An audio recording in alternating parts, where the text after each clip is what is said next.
Morning sunlight poured into the luxury penthouse. A man woke up on his couch. He heard someone in the kitchen. He turned around and froze completely. A woman stood there, hair loose and natural, wearing his white dress shirt, the one with the family crest embroidered on the pocket, the one no one was allowed to touch, making coffee. She turned. She smiled slightly. "You really don't remember last night, do you?" He stammered. "Wait, who are?" She set the coffee cup down slowly. "The woman who dragged your bleeding body out of that alley before they came back to finish the job." Her voice was calm, steady, dangerous. "The woman whose cover you just blew by getting yourself ambushed." He stood motionless. His heart pounded. Pain shot through his ribs. The woman looked at him. Her eyes held secrets that could destroy kingdoms. "We need to talk, Minjun." His name was Hwan Minjun, 31 years old. Former street enforcer. Now Seoul's youngest rising mafia boss. Tattoos marking victories across his back and arms. A penthouse that cost more than most people earned in a lifetime. He controlled territory, money, fear. Men crossed the street when they saw him. Politicians took his calls. Rivals died quietly. Life was brutal. Trust was rare. But Minjun had built his empire on one principle. Control everything, trust no one. 6 months ago, he'd hired a maid through an agency. Quiet. Professional. A black American woman named Ashley who cleaned twice a week, kept her head down, and never asked questions. He barely looked at her. She was invisible. Exactly how he liked his staff. Last night everything changed. Minjun had been meeting with a weapons supplier in Itaewon. Back alley, standard exchange, routine. Then bullets. 6 masked men, automatic weapons, professional execution. His guards fell first. Minjun dove behind a dumpster, returned fire, but a round caught his side. Another grazed his shoulder. He fought his way to the street, bleeding, vision blurring. More gunfire. He stumbled, fell. Felt hands grab him. Not his men, someone smaller, faster. A voice in his ear. "Stay quiet. I've got you." Then darkness. He remembered fragments. Being dragged through shadows. A car engine. Hands pressing bandages to his wounds. A woman's voice. "You're not dying on me, boss. Not tonight." When he woke, still dark, pain everywhere, he was on his own couch. Bandaged. Alive. The apartment was silent. He'd passed out again. Now morning had come. The storm of violence had passed. Minjun had made it home somehow. He looked at his expensive leather couch. Bloodstained, ruined. His designer suit jacket thrown over a chair, shredded by bullets. He heard movement. Someone was here. In his space. He'd tried to sit up. Pain exploded through his side. He collapsed back, breathing hard. Then he heard it. Coffee brewing, someone humming softly. Old R&B. American soul music. Minjun forced himself to turn his head. And his world stopped. The woman stood in his open-plan kitchen wearing his white dress shirt. The one with the Hwan family crest on the pocket. Passed down from his grandfather. The one that symbolized leadership, protection, legacy. The one he never let anyone touch. Her natural hair fell past her shoulders. Not the tight bun she usually wore. She moved through his kitchen with confidence, pouring coffee into his favorite mug, the one imported from Japan. She turned, saw him staring and smiled. Small. Controlled. Like she knew exactly what seeing her in his shirt would do to him. "Good morning." Her voice was calm, almost amused. Minjun's face flushed hot. You're wearing my. "You left me covered in your blood," Ashley said simply. "I needed something clean." She took a sip of coffee. "Hope you don't mind." His voice came out hoarse. Dangerous despite his weakness. What are you doing?" "Saving your life." She set the mug down, crossed her arms. The shirt hung loose on her frame, sleeves rolled up. "You really don't remember?" "The alley. The 6 men trying to kill you? Me pulling you out before they circled back." Minjun stared. Memories surfaced. Fragmented, unclear. The hands dragging him. The voice in his ear. Asterisk, stay quiet. I've got you. Asterisk. That was you, he whispered. That was me. Ashley walked closer, stopping a few feet from the couch. I've been your maid for 6 months, Mr. Hwan. You've never looked at me twice. Which made me perfect for what I actually do. His mind raced. What you actually do? Track criminals. Her voice hardened. Specifically, the Serpent Syndicate, the organization that put the hit on you last night. She paused. The same organization that destroyed my life 2 years ago. Minjun tried to process this.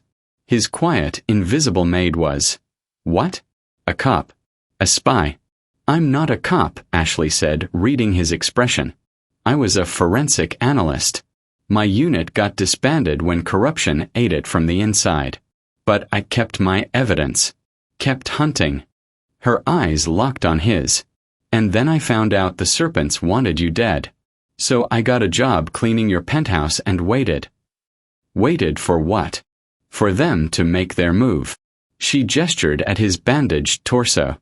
They finally did. And if I hadn't been tracking you last night, you'd be dead in that alley right now. Minjun's jaw clenched. My men were dead before you hit the ground. Ashley's voice was blunt, factual. All 4 of them. Professional hits. Simultaneous. Someone gave the serpents your exact route, your timing, your security detail. The words hit him like bullets. Someone inside his organization had betrayed him. You're lying, he said, but his voice wavered. Ashley pulled out her phone, showed him photos, him bleeding in the alley, masked gunmen searching, her dragging his unconscious body into shadows. Evidence he couldn't deny. I'm not lying. She crossed her arms. Your second in command, Kong Juno. He's been feeding intel to the serpents for 8 months. I have recordings. Financial transfers. Meeting locations. Her eyes didn't leave his. Your best friend sold you out, Mr. Hwan. The room spun. Juno. His childhood friend. His most trusted lieutenant. The man he'd called brother. Why are you telling me this? Minjun's voice was barely audible. Because Juno knows I know. Ashley's expression was steel. He figured out I'm not just a maid. Which means if I leave this penthouse now, he'll know you're awake and aware. So I stayed. She gestured at the shirt. Wore this to make it look like we're close. Like you trust me enough to let me into your private space. Minjun stared at her. This woman who'd been invisible for 6 months, who'd saved his life, who was now standing in his kitchen wearing the one item that symbolized everything he was. Who the hell are you? He whispered. Ashley's smile was sad. Someone who's been hunting the same monsters as you. Someone who's tired of watching good people die. She stepped closer. And someone who needs your help as much as you need mine. The morning light caught her face, illuminated the determination in her eyes. For the first time in his criminal career, Hwan Minjun realized he was completely out of his depth. And the woman wearing his shirt was about to drag him into a war he never saw coming. Asterisk, if you're hooked already, smash that subscribe button. Drop a fire in the comments if you can't wait to see what happens next. The next sense reveals the betrayal that will shatter Minjun's world, and the dangerous alliance that might save them both. You're a maid. How would you? Minjun stopped. Ashley pulled out her phone, swiped through photos, him bleeding in the alley, masked gunmen searching bodies, her dragging him into shadows. Timestamps. Locations. Evidence he couldn't deny. I'm not just a maid. Ashley's voice was calm but firm. I was a forensic analyst before my unit was dismantled by corruption. I've been tracking the Serpent Syndicate for 3 years, the same organization that orchestrated your ambush. She paused. It wasn't random, Mr. Hwan. Someone inside your organization ordered it. Minjun's jaw clenched. My men are loyal. But doubt crept in. How had they known his exact route? His timing? His security detail? Ashley walked to the kitchen counter, pulled a laptop from beneath the sink. hidden under cleaning supplies for months. She opened it. Files. Photos. Audio recordings. Your second in command, Kong Juno. 8 months of intel transfers. Bank records. Meeting logs with Serpent leadership. The room tilted. Juno, his childhood friend, his brother, his most trusted lieutenant. He knows I know, Ashley said quietly. That's why I'm still here wearing your shirt instead of running. If I leave now, he'll know you're awake and aware. She met his eyes. We're both dead if he realizes we're onto him. Minjun realized Ashley was right. If she left suddenly, Juno would know. They needed to play normal while gathering proof. Why help me? He asked. You could have let me die. Ashley met his eyes. Because the Serpent Syndicate killed my partner 2 years ago. Made it look like suicide. I've been hunting them ever since. Her voice hardened. You're my best chance at bringing them down. Over the next week they worked together.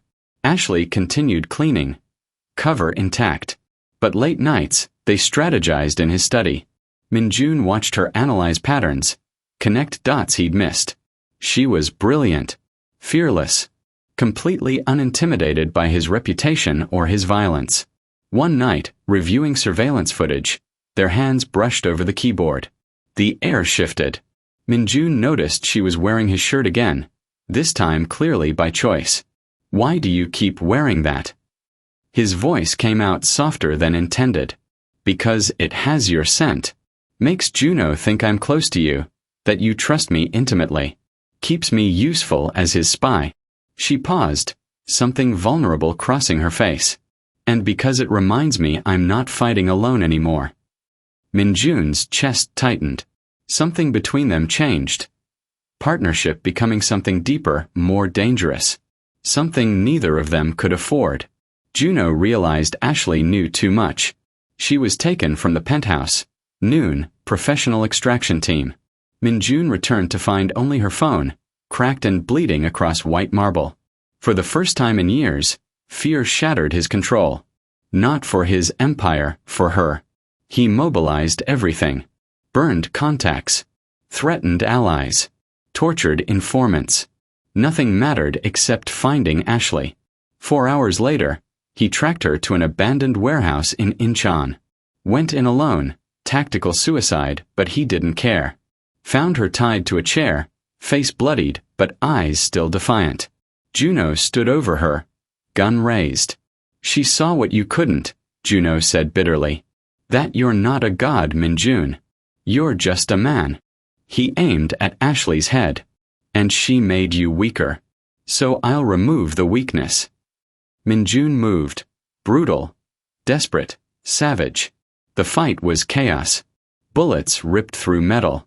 When Juno finally fell, defeated but breathing, Minjun didn't finish him. Instead, he cut Ashley free.